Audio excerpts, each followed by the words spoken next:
So something that you really, really want, when you're really, really not getting it, feels really, really bad. Is that what you're saying to us? If it was like the Adele tickets, don't really care. This is the law-based thing that you're wanting to extract from all of this. This is the nugget that you're looking for.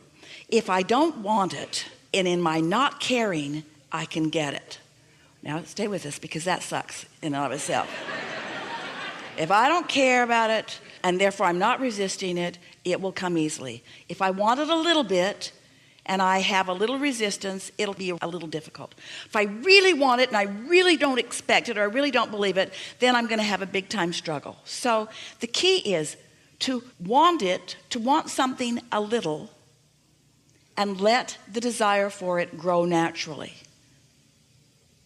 Stay with us. To want it a little, or let's say want it generally. Want it generally.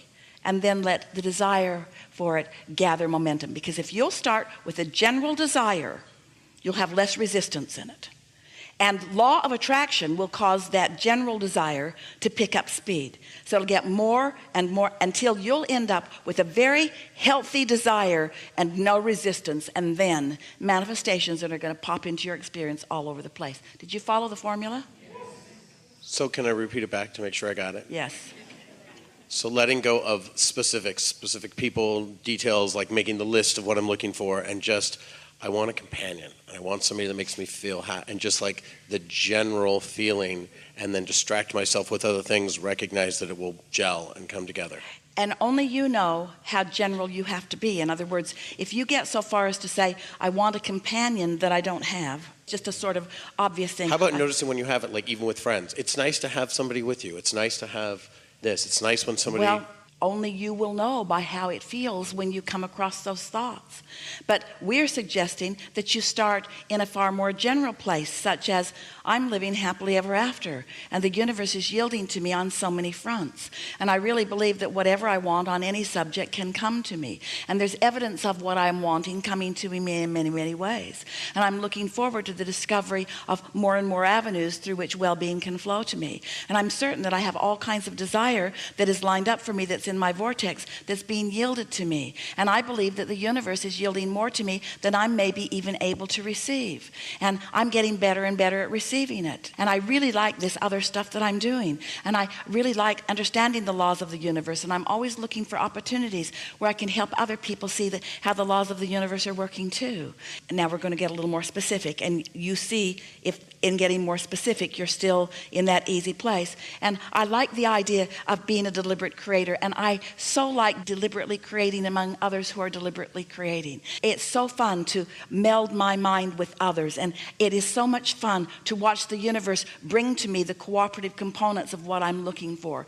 And therefore, it is illogical to me that the universe would not already have worked out cooperative components to co-create with me on many fronts. Companionship is just a really natural thing on all subjects. There really isn't anything that I ever really do alone. There are almost always others around that I can bounce off of, or that I can respond to in some way. This is a cooperative universe. This is a collaborative universe. The universe knows who I am and what I want. And the universe knows, now we're going to get a little specific, maybe too specific for you. The universe knows who I am and what I want relative to all topics, and even relative to this topic of companionship or partnership. The universe knows who I am and what I want. The universe has been watching my expansion and evolution. The universe knows exactly where I am. The universe knows if I'm keeping my own promise to myself. Am I ready to bring a partner to me? Am I really in alignment with my true desire? Because if I'm really in alignment with my true desire, then I'm ready for the universe to yield that true desire for me. But if I'm not quite ready, then I really don't want the universe to yield it to me, even though I know the universe is going to yield to me, because law of attraction can't keep that from happening. So a person comes to me who's not quite right because I'm not quite right yet with my own desire. I have more opportunity to work more of the bugs out, more opportunity to really discover who I am, more opportunity to not care so much what others are thinking around me, more opportunity to flow the energy and not be so aware of how others are responding to the energy that I'm flowing. I'm getting ready to be ready for it. And when I'm ready, the evidence will show itself to me. I appreciate how the universe brings me an exact replica of whatever I've got going on vibrationally, so that I can see it, so that I can take the hit of it, so that I can feel the disappointment of it, so that I can take the bounce of it, so that I can launch the rocket of it, so that I can begin again, becoming more specific from a very beginning place of generality. So, we're going to make a very strong statement. You can't get there from there. Now stay with us. You can't get there from there. You can't get to a manifestation of something that you've got lots of resistance to. You can't get there from there. Just stay with us for a minute, because it's not like the things we usually say to you, because we usually say you can be or do or have anything, but we're saying this to you because we want you to sharpen your skills of creation, because you're ready to do that. You can't get there from there. What do you mean, Abraham? You can't get to that manifestation that you want given the vibration that you're offering. Oh. So what's off in the vibration that I'm offering? You've got too much resistance for that to unfold easily. Well, what do I do about the resistance? Should I work harder? Should I think about it more? No, that will make the resistance more. What should I do? Get off the subject. Get off the subject. That will make the resistance less. You see, if you get it, and we're going to ask you if you do you believe that your vortex exists? Do you believe that there's a vibrational version already queued up for you? Do you believe that universal forces are arranging circumstances and events, and that the cooperative components are all lined up for you? So if you believe that, then what is the piece that you've got to do? You've got to allow it. You've got to get yourself in the receiving mode, which means you got to be happy anyway. You got to be lighter about it. Well, how do you be light about something that you're heavy about? Don't think about it for a while, and it will dissipate. And then next time you think about it in more general terms. It's like the movie that our friend was talking about. You have to reestablish your own communication between you and your inner being. And your inner being is not speaking to you in words. We sort of distort that when we're talking to you with all of these words. In fact, sometimes the words are so much it's like a hair blowing back experience for you. You'd be better off not even listening to all of these words. Your inner being is not speaking to you in words. Your inner being is offering blocks of thought, which you are translating into impulses, into memories, into thoughts, you see. Is it safe to go back to the memories that were happy? Like, does that generate where you're thinking that's like just wipe it all away? Do you feel how reluctant you are to let go of what you've been doing that isn't working? Well, that I thought did work. I mean, I remembered this, and then somebody came, but then they went away. What? No.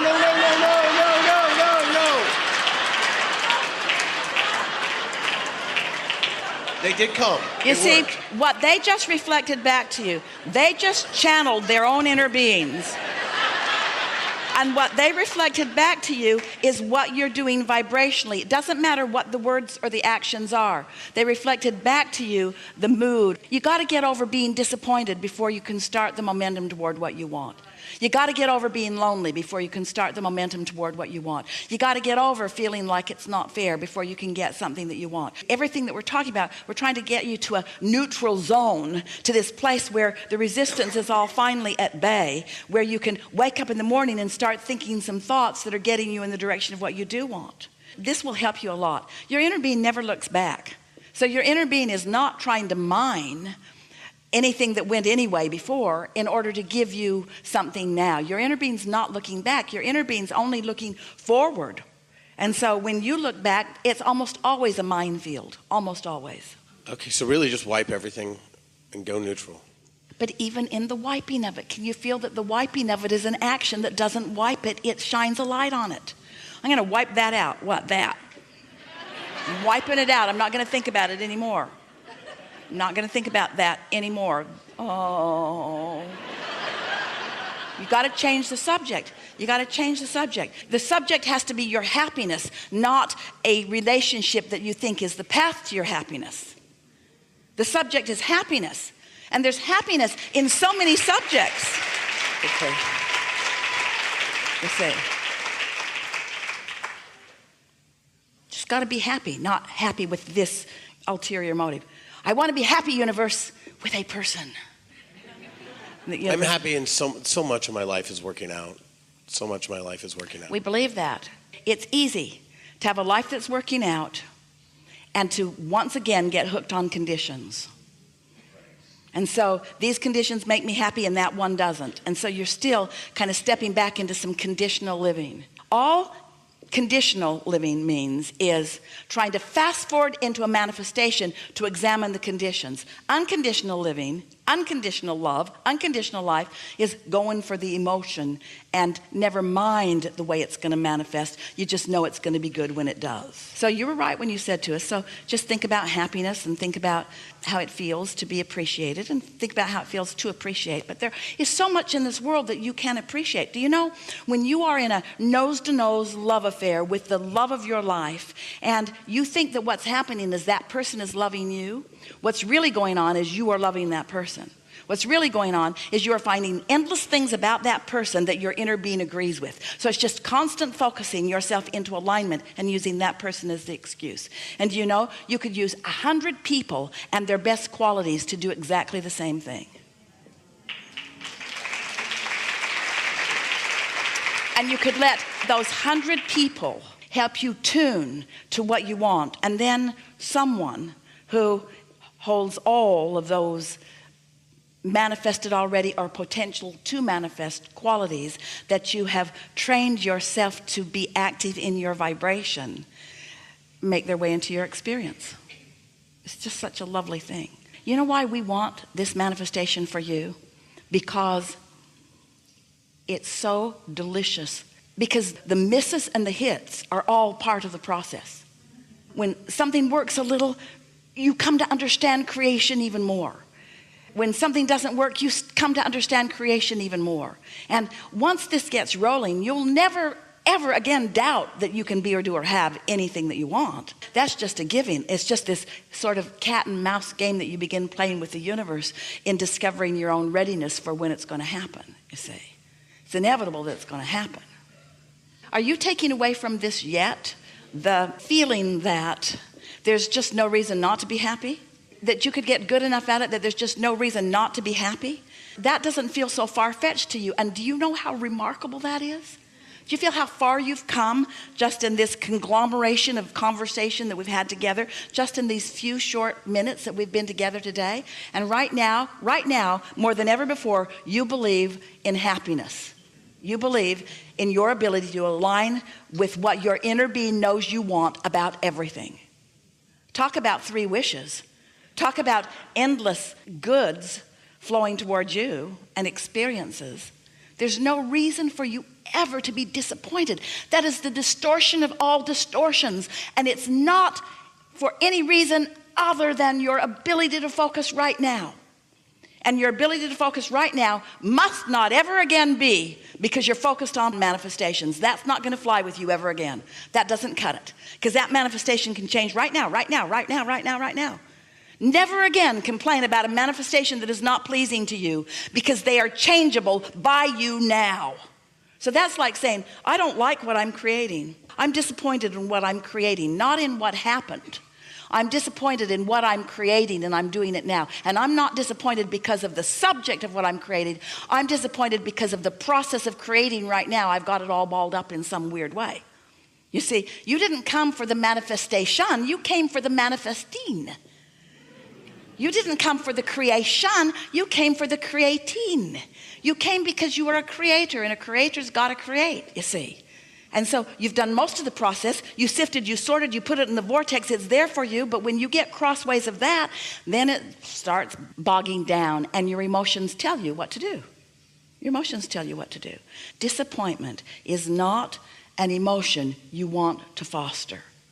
Disappointing stories are not the stories you want to tell.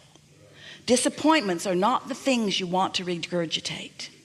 Disappointments about anything are not the thing that make your world go round. Disappointments take you into the past where you have no power. Optimism takes you into the now and into the future where all of your power is. What life is and what the thrill of life is being on that brink of the next explosion into your mind. The next realization of this big thought, this big knowing, this big understanding, this big manifestation. Bigger manifest, bigger. Don't you love